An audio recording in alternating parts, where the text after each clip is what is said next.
আমরা কোন পীরের গোলাম হতে চাই না, এমনকি নবীর গোলামও নই। উম্মতরা নিজেকে রাসূলের গোলাম হিসেবে স্বীকার করতে পারবে কিনা? না, পারবে না। রাসূলুল্লাহ সাল্লাল্লাহু আলাইহি ওয়াসাল্লাম এই কথা বলে নাই। এটা কি নবীজির গোলামের কথা তো এখানে বলা হয় না। অবশ্যই আমরা আল্লাহর গোলামি করি, আল্লাহর সাহায্য চাই, সুতরাং নবীজির গোলাম এ পরিচয় দেওয়া হারাম। রাসূলুল্লাহ সাল্লাল্লাহু আলাইহি সাল্লামের গোলাম এই হিসাবে আমাদের পরিচয় নয়, আমাদের পরিচয় রাসূলের উম্মত, আমরা আল্লাহর বান্দা। কোন সাহাবী নিজের বিনয় প্রকাশ করতে গিয়ে নিজেকে রাসূলুল্লাহর গোলাম বলেছেন, এটা আমরা পাই না। আবার অনেকে বলে আমি নবীর গোলাম, আমি রাসূলের গোলাম। গোলাম শব্দের অর্থ যদি দাস হয়, ফার্সিতে এবং উর্দুতে গোলাম মানে দাস, আর আরবিতে গোলাম মানে শিশু, ছোট বাচ্চাকে বলা হয় আরবিতে গোলাম। তো আপনি যদি বলেন আপনি নবীর গোলাম, তাহলে আপনি নবীর বাচ্চা, এটা তো হওয়ার কোনো যুক্তিই নাই, কারণ আপনি বুড়া মানুষ কিভাবে নবীর বাচ্চা হন? আর নবীর বাচ্চার তো সুযোগই নাই, 1400 বছর আগে তিনি চলে গেছেন। অতএব আরবি গোলাম হওয়ার তো প্রশ্নই নাই। আর যদি বাংলা বা উর্দু বা ফার্সিতে যে গোলাম বলা হয় অর্থাৎ কৃত দাস, তাহলে আমরা সবাই কার দাস? আল্লাহর।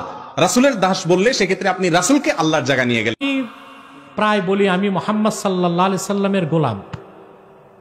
কিছু মৌলবী সাহেব কয় এটা নাকি শিরক। ওরা কি শিরক শিখছে নাকি? শিরকের সংজ্ঞা জানে নাকি?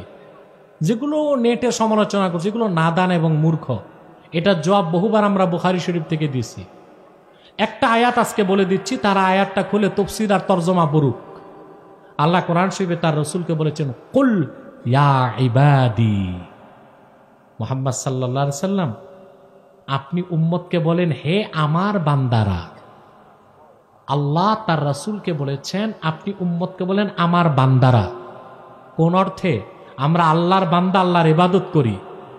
আর রাসূলুল্লাহকে আল্লাহ উম্মতকে বান্দা বলতে এই জন্য বলছেন কারণ উম্মত রাসূলুল্লাহর ইতাআত করে, আনুগত্য করে।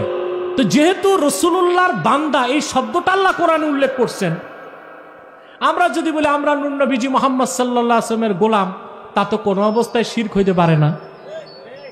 কথা বুঝেন নাই? বুখারী শরীফের মধ্যে হাদিসও আসছে এই ব্যাপারে। আসলে ওরা ওই যে আহলে কোরআনদের মতো কিছু শব্দ পড়ে, তাফসীর আর ব্যাখ্যাতে যায় না।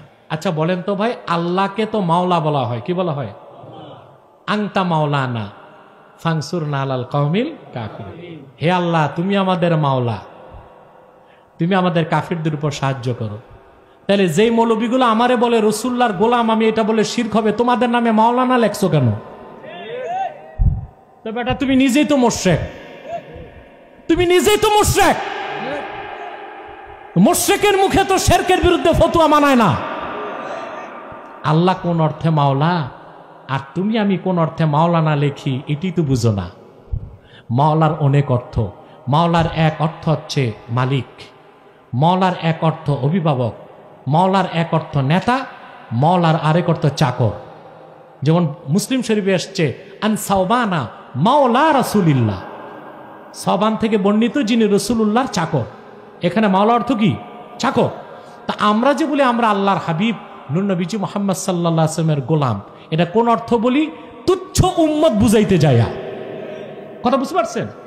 এগুলো বুঝতে হবে। আসলে এই যে মৌলবীগুলো দেখো তোমরা, এগুলো কাজের মৌলবী না।